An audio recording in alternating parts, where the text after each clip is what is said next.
Hello guys, today I'm going to be doing something interesting. So this is my Windows XP machine, as you can see, but it's running a Pentium 4, a Pentium 4 530 to be exact, with 4GB of RAM and an ATI 2400 Pro, so it's basically a Windows XP kind of era hardware.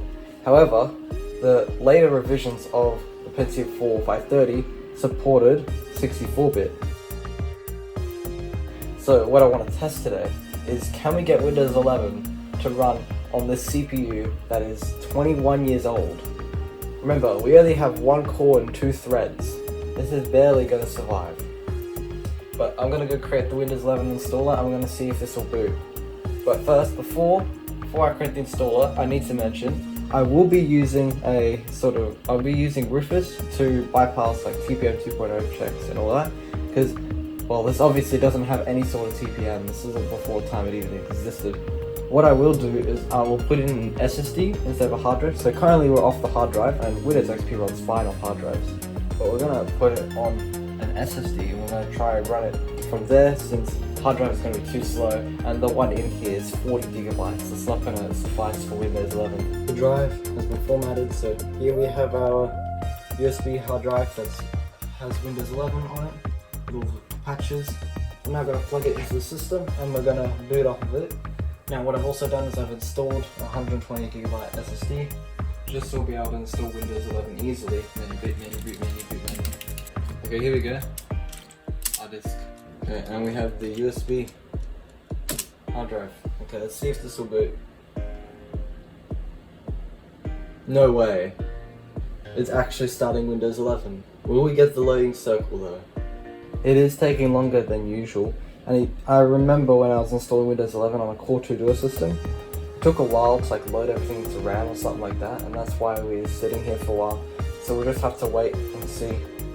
I'll come back and continue the recording when it starts loading, but this can take a few minutes sometimes. Well, that didn't work. Okay, well, I do have one more idea. There was originally a Windows 11 32-bit version, but it was like a beta build before the actual release came out.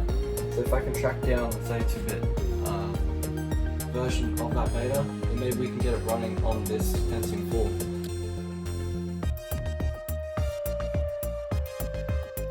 Okay, I've had another idea. I'm going to try Tiny 11 where it has no system requirements, and we're going to see if it will boot. Here we are again, the Windows logo. Now we just have to wait a bit. This happened again. 2 hours later. I have spent hours by this point trying to get this Pentium 4 to work, but it isn't going to work. There's something about the 64-bit or whatever is happening with Windows 11 that it just doesn't like about the CPU. And I've tried all sorts of stuff, updating the BIOS and the motherboard, swapping motherboards, and nothing's really working. And so I do have another candidate to make the slowest Windows 11 PC I can. And that is the Core 2 Duo E6300. Now, it is pretty slow. Like, it's dual core, it's 1.8 GHz. It's not going to do too much in 2025. But I want to see if it can still run Windows 11, and especially since there's better support for instructions in that, it should hopefully be able to actually get into the installer, unlike the Pentium 4. So I'm going to go install it and we're going to see if it'll boot. Okay, so the CPU has been installed. Let's see if it'll work this time. Now I gotta wait again. I don't know why Windows 11 takes so long on a BIOS like this, but the DDR3, like a DDR3 system, this isn't an issue. Like within i7, i5, i3s. With the Core 2 era, you have to like wait for quite a while here. Maybe because it's just unoptimized, or maybe the RAM's just very slow, because at the end of the day, it is 800 megahertz that I am running, so that could be the reason why it takes a long time, because it has to load it into RAM, I'm pretty sure. We'll just wait and I'll come back when it's booted in. No way! Now, I am using Tiny 11 because it has some sort of fix that made it work. The official Windows 11 installer just crashed, but this is actually working. On such an old CPU, that is crazy. Well, I'll let it install and I'll come back. when it's done. So it's quite interesting. This has taken forever and it's going so slow. It seems to be working. And it didn't work. So it seems that reformatting the SSD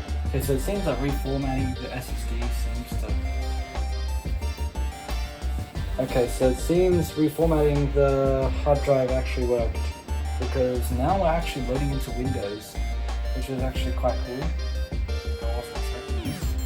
But yeah, it went through the process just like normal. It took a long time, it was quite slow. But the fact that it's even going mildly fast is quite funny. I'd never expect such a slow CPU to do so well. But anyways, I'll let it go to the desktop and we'll explore and see the performance. 24 hours later.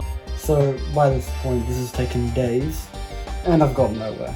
The installer on the Core 2 Duo, it just would randomly freeze or would crash, and it eventually ended up breaking the whole install midway during the install process.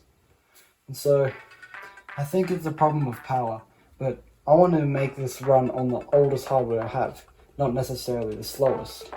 So in the system now, I've got an Intel Core 2 Quad Q660 and a GeForce 9800 GT, so pretty powerful stuff for 2008.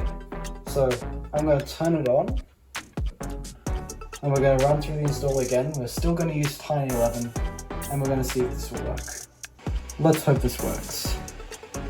This time it was quicker to get to install, so that's actually pretty good. Let's see how quickly does this go through setup.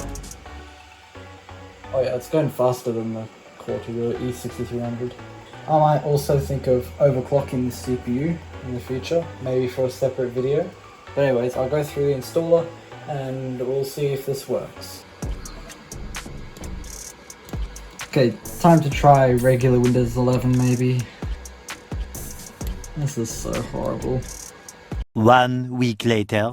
So by this point the video has taken weeks. I've tried all sorts of stuff, changing motherboards or changing CPUs. Nothing's working.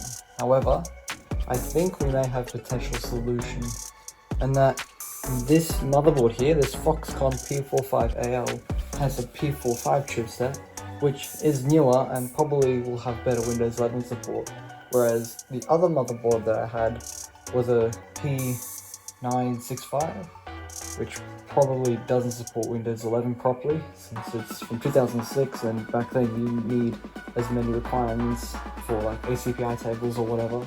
But this here is a more modern chipset and we should be able to run Windows 11. So in here we have an Intel Core 2 Duo E7500, we have a GeForce 9600 GT, we have a 128GB SSD, and we have 4GB of DDR2 memory. So I'm going to power it on and we're going to see if we'll get into the installer. Seems to have found the Windows 11 installer. I'll come back when we have gotten in. Oh, and it's already loading. That's way quicker than the other machines. Oh wait, we're on the SSD. Hold on. USB, Seagate expansion. Let's see if we'll boot. Hey, it seems to be loading in. Okay, I'll come back when it's in. Oh my god, it actually booted for once. Let's hope this keeps going well. So far, everything seems to be going well. No way, it worked. Oh, does the mouse move? Look at that! Oh, so this thing is so loud. It's just moving through setup like usual. This computer isn't connected to the internet, so I won't worry about that. And the fact that it's running quickly and smoothly is kind of crazy. Okay, now we just need to let this finish. And we're actually in. No way. Hold on, let's see the Core 2 Duo in Windows 11. And there it is, the Core 2 Duo running Windows 11. It's kind of crazy. Yep, 4 gigs of RAM and now SSD running actually quite nicely. I guess now we just have to install GPU drivers. The fact that the CPU is at 1% on idle is quite crazy. Although I think we are running Tiny 11. But still, the fact that it's running Windows 11 this easily is kind of crazy. Let's install the drivers. Seems like the driver's installed because now the fan's all of a sudden quieter. It's actually even running okay. The CPU cores, or the two cores, are not being stressed that much. In fact, we still have quite a bit of memory headroom right now. Let's just see how well this runs, like, how well can we navigate the system? Let's see. Yep, I can open things fairly quickly. Let's go settings. Yeah, everything's running fine. It's running as if it was on a modern system. I guess that's about it. Core 2 Duo, running Windows 11. There's nothing else much to say, because it runs perfectly fine, despite being a literal Core 2 Duo. This video has been about a week in the making by now, so a like I'll definitely appreciate. Oh, and also that Lenovo mini PC that I've got here, I have bought the CPU, so that'll be coming soon, and there'll soon be a video on it. But anyways, thanks for watching, and I'll see you in the next video.